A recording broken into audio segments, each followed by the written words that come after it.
vida sobrenatural de William Marion Branham. Only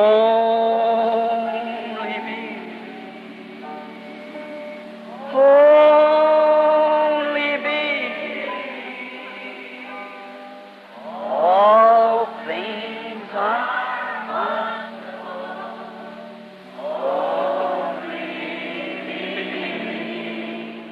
A vida, o ministério, o profeta.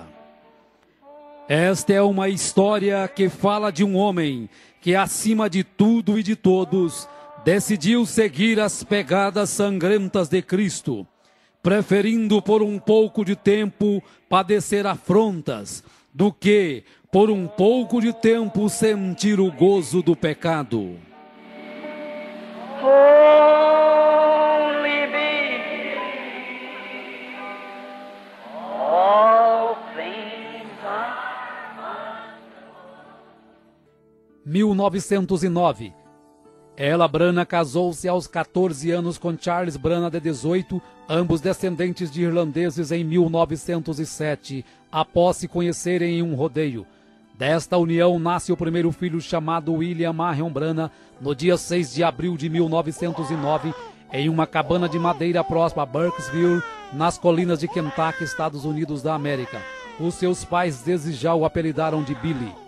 Na manhã do seu nascimento, por volta das 5 horas, quando Charles abriu a janela, havia um pássaro em um pequeno arbusto ao lado cantando, e uma luz amarela esverdeada entrou girando e pairou sobre sua cama.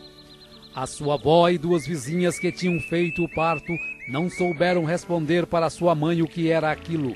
Pensaram ser algum reflexo da luz do sol em um espelho, mas logo depois de procurarem, detectaram que não tinha o espelho ali.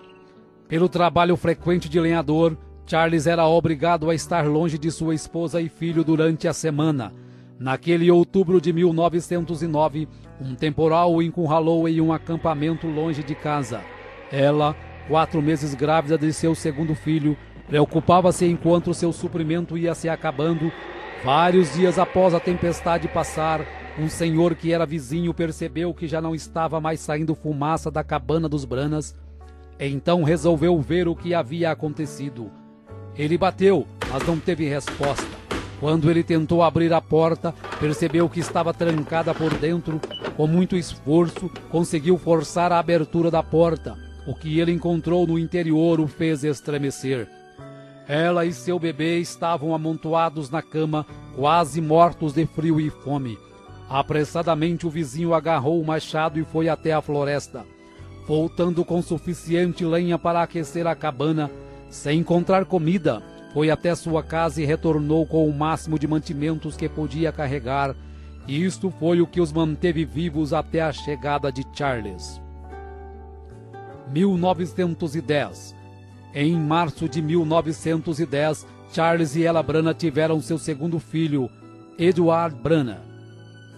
1911. No início de 1911, Ella Branham deu à luz ao seu terceiro filho, que se chamou Henry Branham. No outono deste ano, Charles estava numa festa quando houve uma briga. Um robusto valentão chamado William Yarbrough derrubou um amigo de Charles no piso, pulou sobre ele, puxou sua faca e estava prestes a cravá-la em seu coração, quando Charles com uma faca lhe perfura o peito e o deixa sangrando, porém ainda vivo. E assim, no espaço de uma tarde, Charles Branham desapareceu, deixando sua esposa sozinha na mata para defender-se por si própria e a seus 3 bebês. Billy tinha 2 anos e meio, Edward tinha 1 ano e meio e Henry tinha apenas 6 meses. Nesta idade de 17 anos, Ella Branham percebeu que Charles havia deixado uma parte dele mesmo com ela. Ela estava grávida novamente. 1912. Na primavera de 1912, quando Billy estava com um pouco mais de 3 anos, a sua primeira visão aconteceu. Ele estava bem atrás de sua casa brincando com seu irmão mais novo, Edward. Quando ele percebeu que havia um pássaro de peito ruivo cantando em uma árvore ali perto, ele deu um passo à frente e o pássaro voou. E de onde o pássaro estava veio um som como um vento agitando as folhas. Então uma voz estrondou da árvore, uma voz humana muito clara, a qual disse: Você viverá perto de uma cidade chamada New Albany. Billy, assustado, correu e contou para sua mãe e perguntou onde era este lugar. E sua mãe logo respondeu que era uma cidade indiana, cerca de 160 quilômetros de onde moravam. Porém, sua mãe não acreditou naquela história. Várias semanas depois, chega uma carta de Charles dizendo que ele havia encontrado trabalho fixo numa cidade chamada Utica, em Indiana, e que esta cidade se localizava a 16 quilômetros a nordeste de... Ela Branagh parou repentinamente e olhou com espanto a seu filho com 3 anos de idade. Como poderia ser isto? Rapidamente Billy pergunta: Onde, mamãe? Onde é Utica? Ela disse lentamente: Billy, nós vamos morar a 16 quilômetros a nordeste de New Albany, Indiana. Em maio de 1912 nasce o 4º filho do casal, chamado Melvin Branagh. 1913.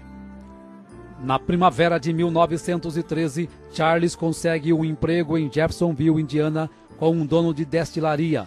Apesar de receber pouco, tinha a vantagem de morar sem precisar pagar aluguel.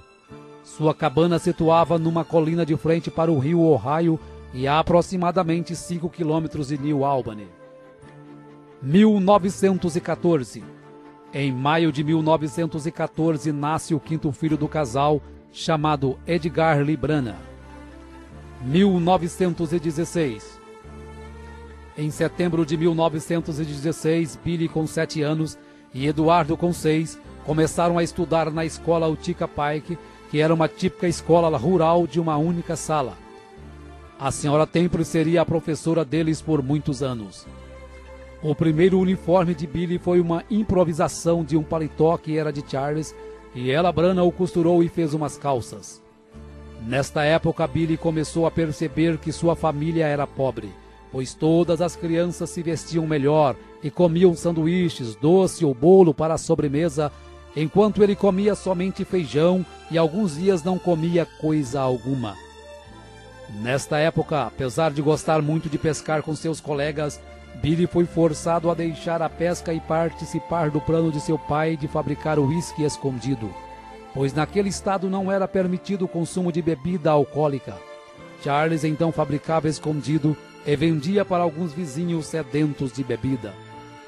Numa tarde, quando Billy foi buscar água para seu pai fabricar o uísque, parou no meio do caminho para descansar à sombra de uma grande e prateada árvore de álamo. Lágrimas escorridas misturadas com poeira estavam estampadas em seu rosto quando algo aconteceu. Aparentemente parecia ser apenas o barulho do vento soprando entre as folhas da árvore. Olhou para cima e as folhas não estavam em movimento. Tampouco havia sequer sinal de vento. Levantou-se, caminhou uma pequena distância, olhou novamente para cima.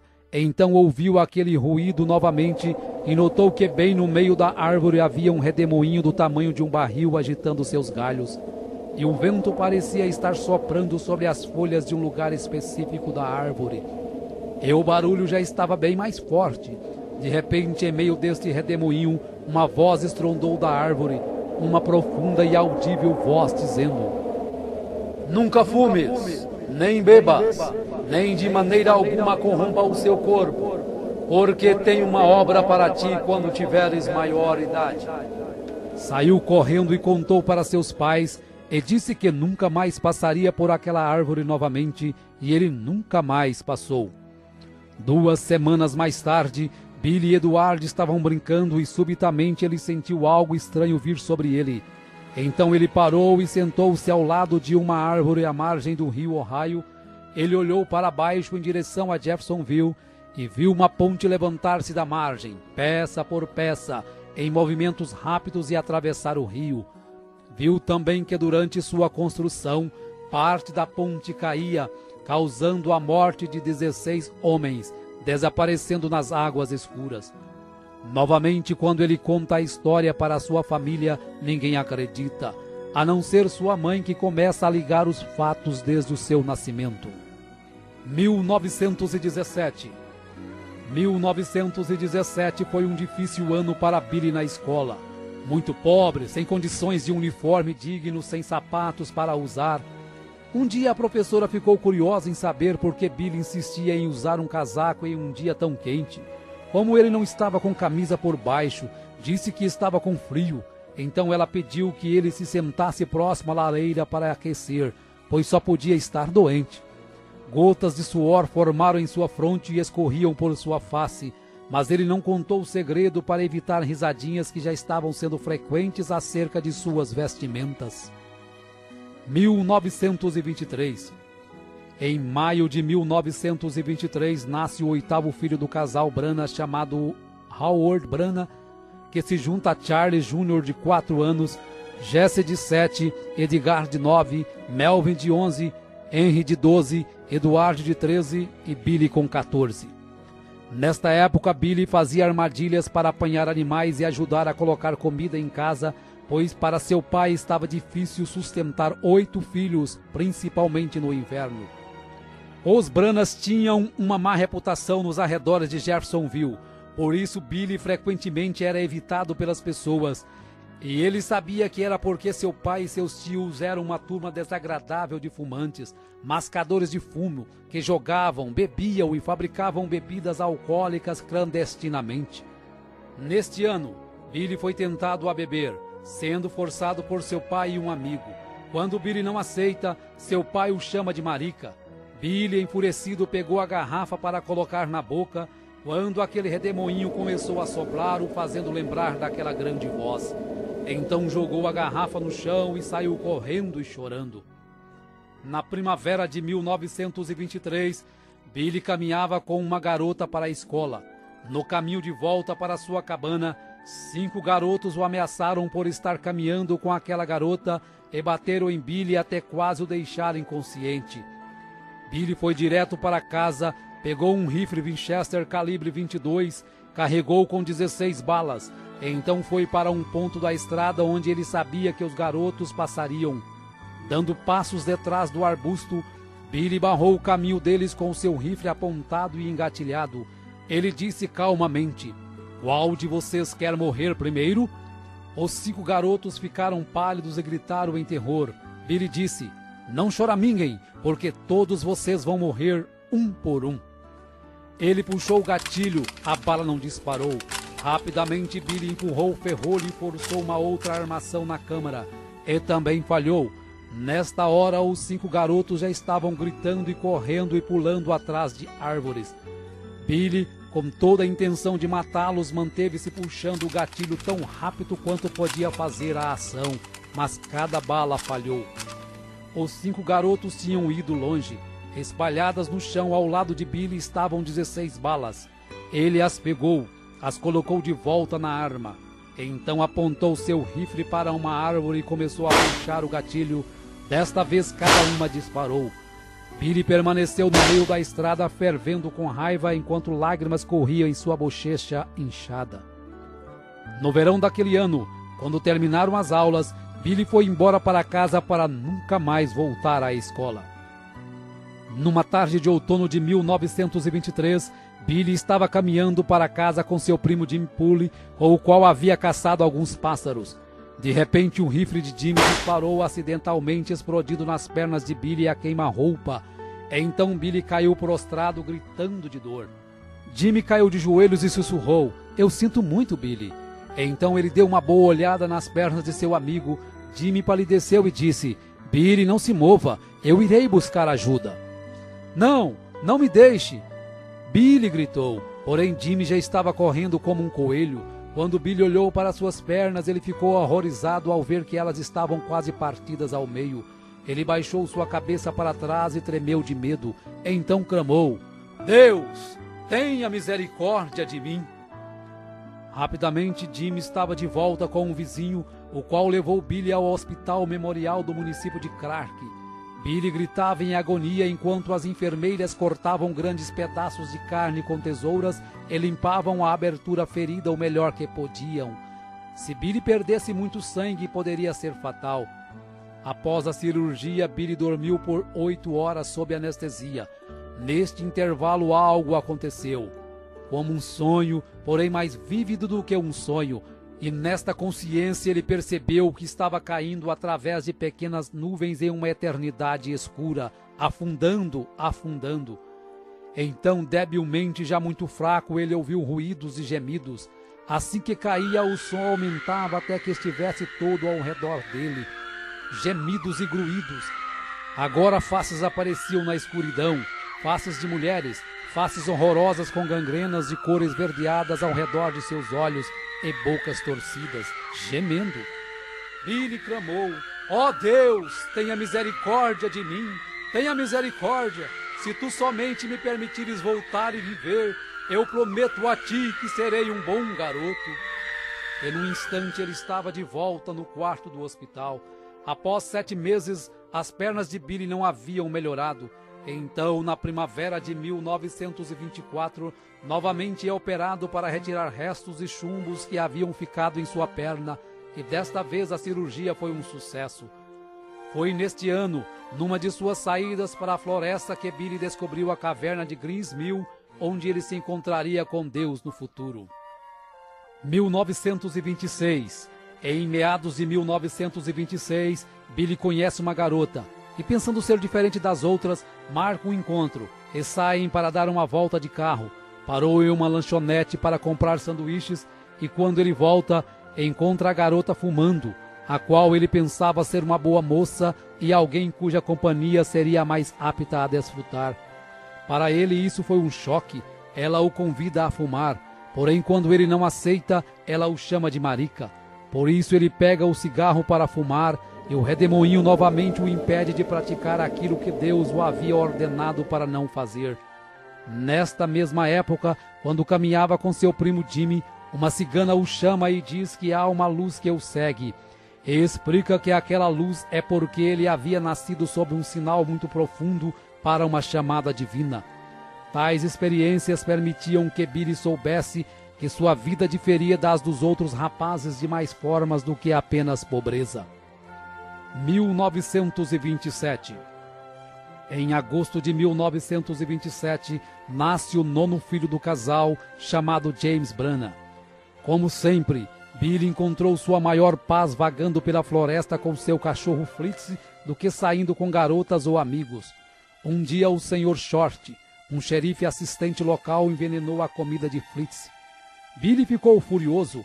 Charles o alcançou indo em direção ao posto policial com um rifle na mão, dizendo: eu vou matá-lo, papai. Charles tomou o rifle e o manteve longe dele. Billy retornou onde estava enterrado seu cachorro. Ajoelhou-se, tirou seu chapéu e disse que um dia mataria o xerife por tê-lo envenenado. Agora que seu melhor amigo se tinha ido, Billy sentiu a necessidade de uma mudança em sua vida mais do que nunca. Mais tarde, naquele outono, conheceu um homem chamado Francisco que estava saindo para o oeste, a Phoenix, no Arizona.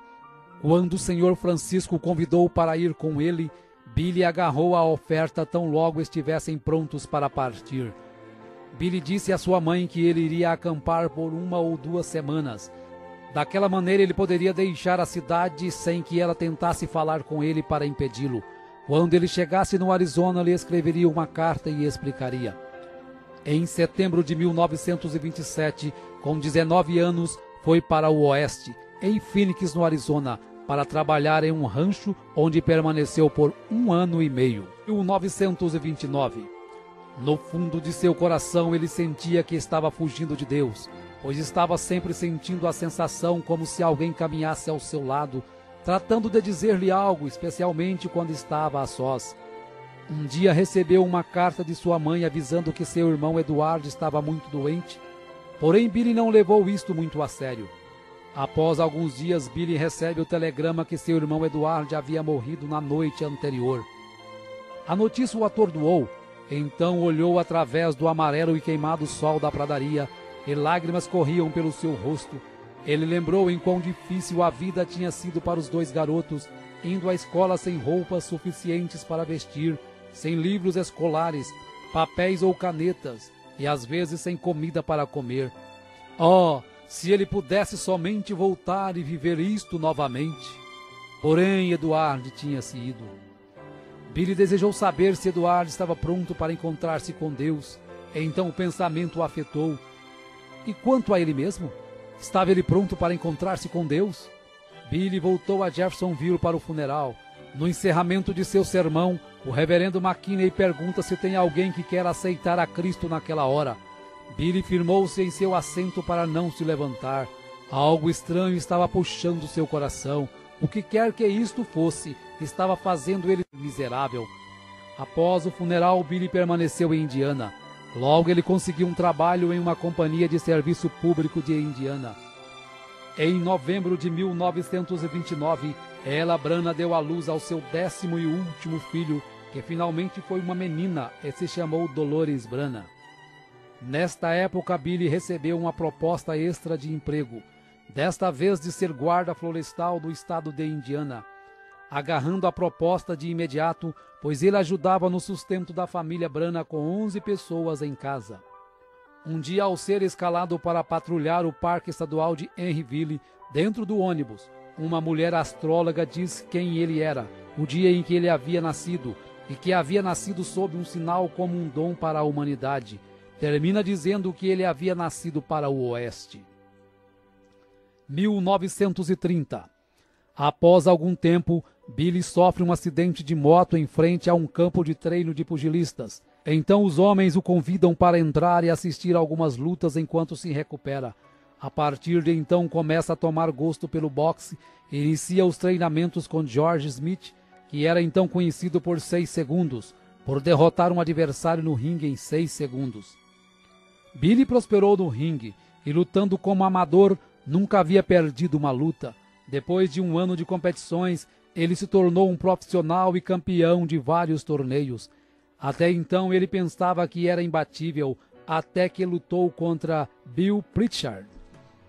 Nesta luta, Billy foi tão massacrado que no intervalo do último round, orou a Deus que se ele permitisse que saísse vivo daquela luta, nunca mais lutaria. Depois daquela noite, Billy jamais subiu num ringue novamente. 1931. No outono de 1931, Billy, com 21 anos de idade, foi acometido de acidez estomacal devido ter se asfixiado com gás em seu trabalho em New Albany, ficando muito ruim.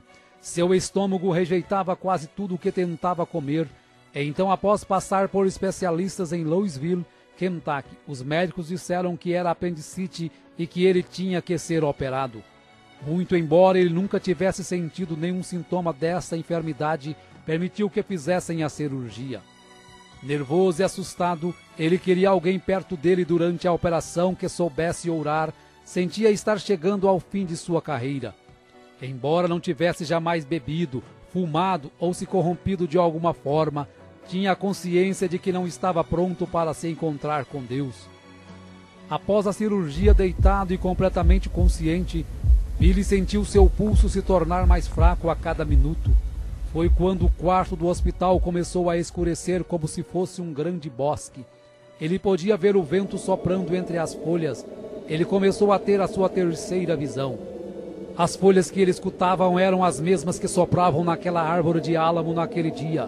Porém, desta vez a voz disse: "Nunca bebas, nem fumes, nem corrompa seu corpo de maneira alguma. Eu tenho te chamado, porém tu não tens me atendido." Estas palavras se repetiram por 3 vezes. E então disse: "Senhor, se és tu, permita-me voltar de novo à terra, e pregarei teu evangelho desde os terraços e esquinas das casas. Eu contarei a todo mundo sobre isto." Quando esta visão passou, ele já se sentia melhor. Durante o inverno de 1931, sua condição continuou piorando. Seu estômago rejeitava quase tudo o que tentava comer. Seus olhos haviam desenvolvido astigmatismo e por isso não conseguia ler sem espessas lentes. Os médicos já haviam concluído que sua condição era sem volta e prescreveu uma rígida dieta. A partir deste momento ele começou a buscar a Deus, começou a ler a Bíblia sistematicamente e quanto mais lia, mais encorajado ficava. Foi de igreja em igreja para ver se alguma fazia chamada de altar como faziam antes e para sua tristeza não encontrou nenhuma. Uma noite sentiu tanta necessidade de Deus e de uma experiência real que foi a um velho celeiro detrás da casa para orar. Logo se colocou de joelho naquela terra fria e úmida e começou a falar com Deus como se estivesse falando com qualquer pessoa. De repente apareceu uma luz âmbar brilhante na cabana e formou uma cruz. E a voz que a cruz falava ele não podia entender. E então logo aquilo se foi. Orou novamente. Senhor, se és tu, por favor, venha e fala-me outra vez. E logo aquilo veio novamente. Nesta época foi que sua mãe sonhou que Billy estava em uma nuvem branca pregando para todo mundo. Aquilo atingiu Billy de uma maneira muito peculiar, porque sua mãe quase nunca sonhava. 1932. No outono de 1932, Billy estava trabalhando na rede elétrica quando viu pela primeira vez Amelia Hope Brumbeck, uma linda moça com cabelos escuros. Então decidiu conversar com a moça. Nesta conversa, ela convidou Billy para ir à igreja que ela frequentava, a Igreja Batista Missionária em Jeffersonville, da qual o pastor era o Dr. Roy Davis. Apesar de ter ido para a igreja somente por causa de Hope, Billy desenvolveu um imenso respeito por Davis.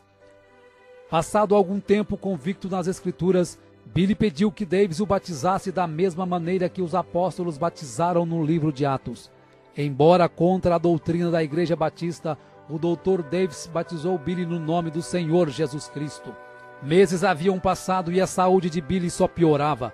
Ao ler algumas escrituras na Bíblia, correu até a casa do Dr. Davis pedindo que ele ungisse com óleo e orasse por ele, e voltou para casa regozijando e reivindicando sua cura.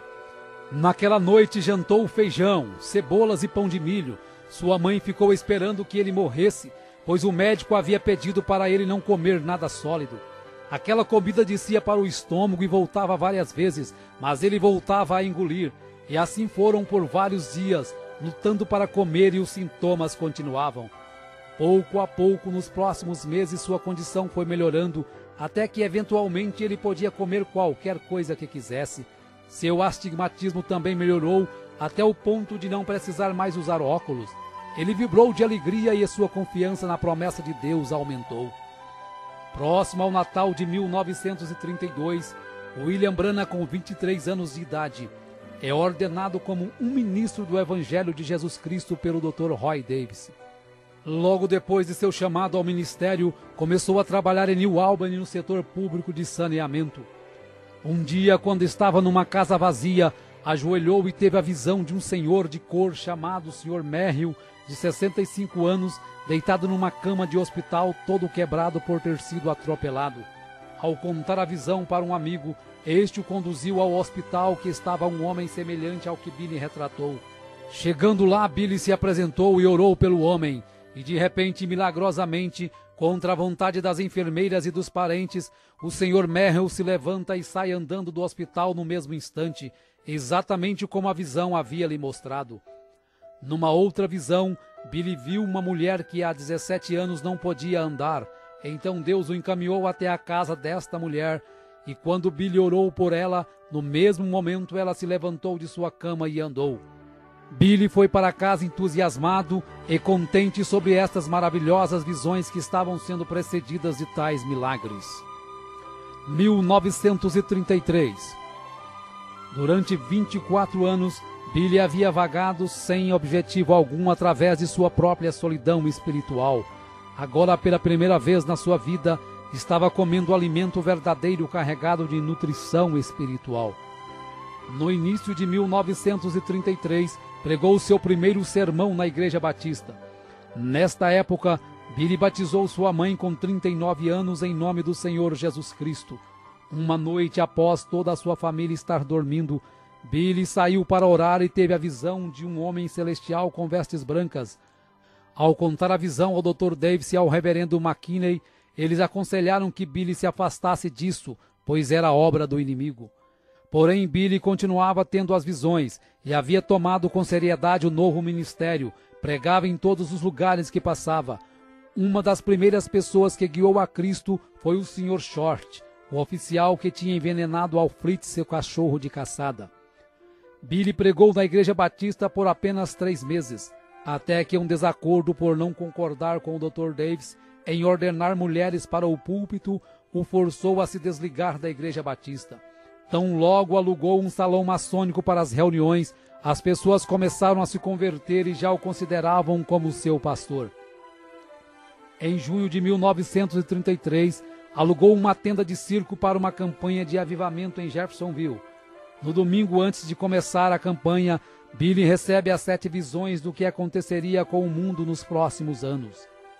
Inspirado por estas visões, Billy pregou com grande aflição nas noites da campanha, e isto fez com que cada dia as pessoas lotassem mais a tenda, ao ponto que numa escola dominical, Billy pregou para aproximadamente 1000 pessoas. Ao terminar, fez o apelo para quem queria render sua alma a Cristo e ser batizado. Era 11 de junho de 1933. William Branham deixou a tenda rumo ao rio Ohio com mais de 1000 pessoas o seguindo. Destas, 200 pessoas para serem batizadas. Quando o irmão Branham batizava a 17ª pessoa, uma bola de fogo desceu sobre sua cabeça e dela uma voz familiar saiu. Assim como João Batista foi enviado como precursor da minha primeira vinda, tua mensagem precursará a minha segunda vinda. Margie, uma professora de escola dominical conhecida do irmão Branham, estava por ali em seu bote à margem do rio, usando apenas roupas sumárias. O irmão Branham pediu que ela se retirasse, porém ela começou a ridicularizar o batismo até quando viu a luz celestial e, num desespero, caiu de costas e bateu a cabeça, ficando demente para o resto da vida. Após a campanha, o salão maçônico alugado já não suportava mais a quantidade de pessoas que frequentavam as reuniões. Então o irmão Branham orou até que Deus mostrou para ele um terreno pantanoso na esquina da rua 8ª com a rua Penn. Em julho de 1933, os alicerces foram levantados e a pedra angular colocada, juntamente com um tambor, com moedas, lembranças, petições e a folha da Bíblia do irmão Branham em 2 Timóteo 4, de acordo com o que o anjo mandara ler. Em setembro de 1933, é finalizada a construção do tabernáculo Branham. Mesmo tendo sua congregação, o irmão Branham continuou frequentando a Igreja Batista para escutar o Dr. Davis e principalmente para ver Hope. 1934. Após alguns meses de timidez, tentativas e mais tentativas, Billy havia encontrado na sogra uma barreira para o seu casamento. Porém, no Sr. Charles, seu sogro, ele encontrou todo o apoio para realizar o seu sonho de se casar. Billy e Hope, enfim, se tornaram noivos e após alguns meses se casaram no dia 22 de junho de 1934, ele com 25 anos e ela com 21. 1935. No dia 13 de setembro de 1935, nasce o primeiro filho do casal chamado Billy Paul, e em outubro deste mesmo ano se cumpre a primeira das 7 visões. Mussolini invade a Etiópia. Alguns dias depois, o irmão Branham se sente atraído pelos pentecostais ao assistir um de seus cultos. 1936. Em junho de 1936, quando regressava de uma pescaria, ao atravessar o rio Mishawaka, viu uma grande multidão que se reunia para os cultos. Foi aí então o seu primeiro relacionamento com os pentecostais. Eles estavam se reunindo ali para uma convenção. Eram pessoas bem expressivas. Tudo isso era novo para ele, pois não sabia que classe de pessoas era aquela. No culto da noite se apresentou como evangelista William Branham. Quanto mais aquele povo pregava, mais ele sentia que talvez havia algo nisso. Decidiu então ficar para o culto do dia seguinte. No outro dia, ao acabar de chegar, ele é convidado para trazer a mensagem da parte da manhã. Com muita timidez começa a pregar, e quando se vê está no pátio de fora com os pastores o convidando para avivamentos em vários lugares do país, pois estavam todos emocionados com sua mensagem. Ao avisar a mãe de Hope desta missão, ela o censura dizendo que são um monte de lixo e que ela não permitiria sua filha com tais pessoas. Deste modo, o irmão Branham ignora o primeiro chamado de Deus para um evangelismo a nível nacional para dar ouvidos à sua sogra.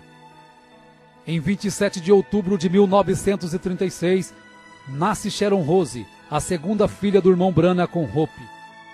Este nascimento para William Branham foi o último raio de felicidade a tocá-lo durante muitos anos, apesar de não saber. Em novembro deste ano, as escuras nuvens para William Branham começam a acumular-se. Primeiro morre sua cunhada, em seguida Charles Jr., seu irmão é morto em um acidente automobilístico. Seu pai sofre um ataque do coração em 30 de novembro de 1936, vindo morrer dias depois nos braços de William Branham. Felizmente se converte nos últimos instantes da vida. 1937. Chuvas torrenciais começaram a cair sobre Jeffersonville. Hope havia pegado uma forte pneumonia. As águas chegaram a quase 7 metros de altura na rua Spring, conforme William Branham havia visto na visão. Muitas pessoas morreram durante e após a enchente, dentre elas Hope no dia 24 de julho de 1937 e sua filha Sharon Rose no dia seguinte com apenas 8 meses de vida. Ele sentiu-se responsável por estas mortes. Seguiu aí um tempo duro e traiçoeiro de sua vida e Satanás começou a trabalhar em sua mente. Mas ele soube vencer o inimigo dizendo: Senhor, tu as destes para mim e tu as tomastes. Bendito seja o nome do Senhor. Se tu tomares a mim, ainda te amarei. A sua viuvez causava-lhe grande sofrimento. Sentia que a vida não tinha nada a lhe oferecer. Tudo para o qual ele vivia estava no outro lado do mundo. Em casa, estava como sua esposa havia deixado, trazendo-lhe sempre a lembrança dela. Porém, ele reconheceu que foi a vontade de Deus, pois ele tinha um plano em sua vida, e todos esses sofrimentos e tragédias pela qual ele passou, foi um propósito de Deus de lhe trazer ao lugar onde ele pudesse usá-lo. Tamanho foi o seu sofrimento e a saudade que um dia não pôde suportar. Estava em seu trabalho mexendo com alta tensão, começou a tirar a sua luva para pôr a sua mão nos fios com tensão de 2.300 volts. Mas a misericórdia de Deus o livrou, e quando acordou, estava sentado no chão ao lado do poste com suas mãos levantadas. Ele mesmo disse que Deus estava protegendo o seu dom e não a ele. Em um outro dia desses estava tão deprimido que tirou um revólver e disse: Senhor, eu não posso aguentar mais. E orando o Pai Nosso, pôs um revólver na sua cabeça e apertou o gatilho o mais que podia, porém a arma não disparava. Finalmente, quando ele lançou a um lado a arma, ela disparou furando a parede e disse: Senhor, o que fiz? Tu nem sequer me deixas morrer.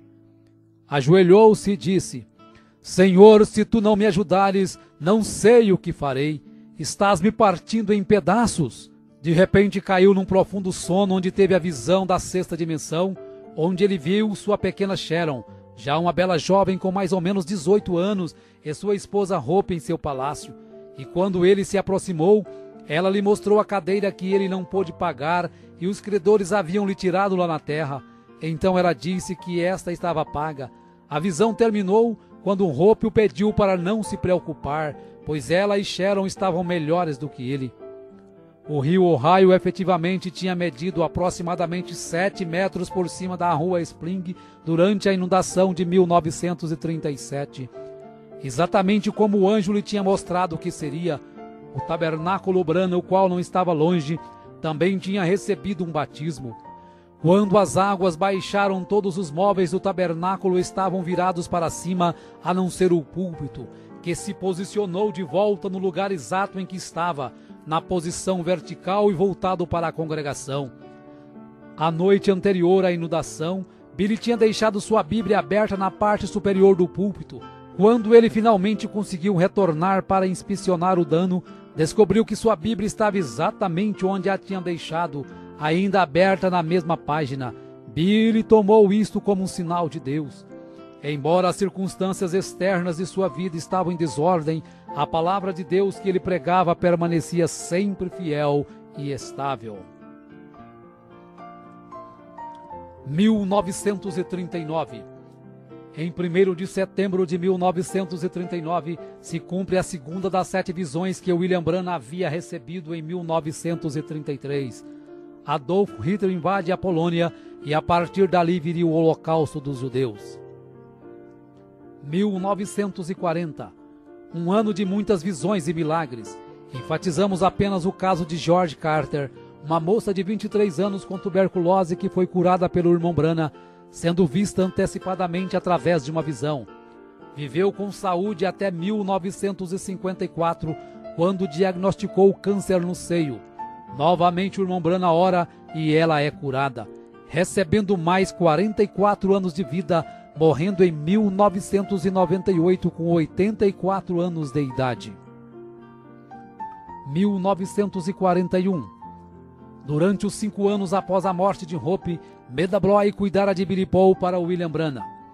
O irmão Branham ainda tentou fazer com que ela deixasse este serviço, pois ela estava em boa idade para se casar, e ele pensava que estava apenas ocupando seu tempo. Porém, Meda se entristeceu com este pedido e chorou durante dias, pois ela se sentiu muito bem naquele lugar e no que fazia. Após uma festa de aniversário que Meda havia feito para Billy Paul em 13 de setembro de 1941, durante uma noite, o anjo, ao acordar William Branham, o ordena a se casar com Meda no dia 23 do próximo mês, dizendo até o horário da cerimônia. William Branham e Meda Bloy se unem em matrimônio no dia 23 de outubro de 1941, conforme a ordenação do anjo. E como lua de mel, Billy, Meda e Billy Paul vão para as montanhas Hurricane, próxima à fronteira do Canadá, onde ocorre o incidente da sua perda em meio à tempestade, conforme narrado por ele na mensagem Um Guia.